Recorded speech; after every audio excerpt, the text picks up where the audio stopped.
Francis, good morning. Good morning, Nick. Go ahead, Francis. Hey, that man next to the guy in the red shirt, Yeah. does he not know? You know I'm a Cherokee Indian. Mm-hmm. This is my land. Mine.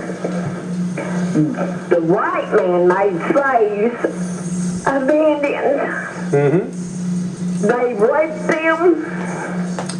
And your point is what, though, Francis? What's your point? Yeah, she gets emotional, but what's your point, Francis? This is going, if God had meant for us to all these religions, he said one God. Okay. You got two different calls there, and she, I think, fears the growth of Islam perhaps in this country. The other woman, though, is talking about religious freedom, which, of course, is what America's all about. That's why you do not talk about Islam strictly as a religion. That's why I say it is a political, military, and judicial system above a religion. Okay. If you could take the political, military, and judicial system out of it, there would be no problem, because it's those parts that are in direct conflict with our Constitution. What were you going to say, Mohammed? I just want to be really, really serious here.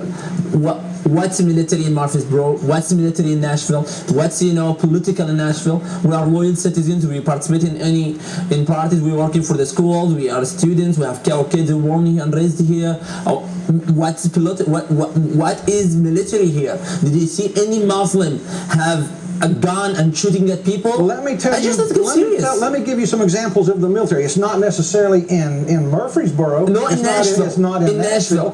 But in the country. Okay, there you go. In the country, we saw September 11th. We saw 30 Islamists kill 3,000 people.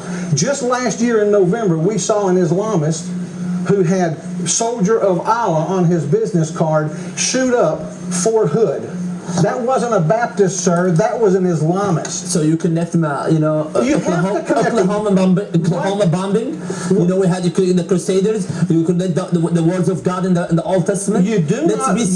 Personal actions cannot be. We cannot account the religion or punish the religion for that. Religion out of it, sir. It is the core of their existence, because they have gotten into this Islam.